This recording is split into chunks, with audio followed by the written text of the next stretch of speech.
35ರಿಂದ 33ಕ್ಕೆ ತುಂಬ ದಿವಸದಿಂದನೂ ನೀವು ಪದೇ ಪದೇ ಕೇಳ್ತಾನೆ ಇದ್ರಿ. ಯಾಕಂದರೆ ಇಡೀ ರಾಜ್ಯದಲ್ಲಿ ಇಡೀ ದೇಶದಲ್ಲೂ ಕೂಡ ಪ್ರಾಕ್ಟೀಸ್ ಇಸ್ 33 ಆ್ಯಂಡ್ ಅದು ಒಂದು ವ್ಯವಸ್ಥೆಯಲ್ಲಿ ಅದು ಬಂದಿದೆ. ಬೇರೆ ಬೇರೆ ರಾಜ್ಯದಲ್ಲೂ ಕೂಡ whether you accept NEP or not that doesn't matter. ಕೆಲವರು ಅವರೇ SEP ಇದ್ರೂ ಕೂಡ ಅವರು 33 ಮಾಡಿರ್ತಕ್ಕಂಥ ಅದು ವಿಶ್ಲೇಷಣೆ ಹೋಗಲ್ಲ.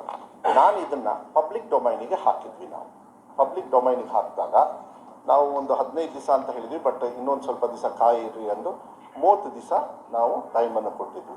ಅದರಲ್ಲಿ ಕಿಶೋರ್ ಅವರೇ ಆ ನಂಬರ್ ಎಲ್ಲಿದೆ?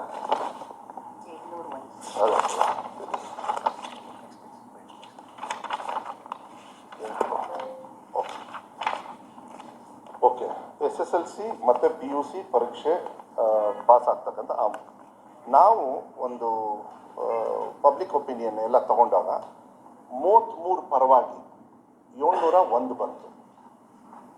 ಆ ಪರವಾಗಿ ಅದೇ 35 ಪರವಾಗಿ ಬರೀ 8 ಬಂತು. ಸೊ ನಾವು ಡಿಸಿಷನ್ ಏನು ತಗೊಳ್ಬೇಕು? ಈ ಅಕಾಡೆಮಿಕ್ ಇಯರಿಂದ ನಮ್ಮ ರಾಜ್ಯದಲ್ಲಿ 33 is the passing marks.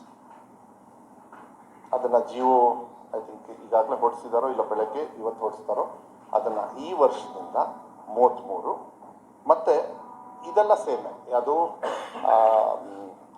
Aggregate 207 ಕರೆಕ್ಟಾ?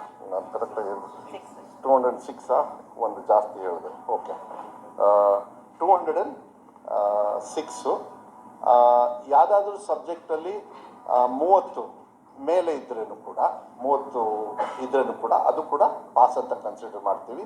ವೆನ್ ಇಟ್ ಈಸ್ 33% ಅಗ್ರಿಗೇಟ್ ಅಂದರೆ 206 ಟೋಟಲ್ ಆಗಿ ಯಾವುದೋ ಒಂದು 2 ಸಬ್ಜೆಕ್ಟಲ್ಲ, ಅದೇ ಮುಂಚೆನೇ ಇತ್ತು, ಅದೇ ಕಂಟಿನ್ಯೂ ಆಗ್ತದೆ.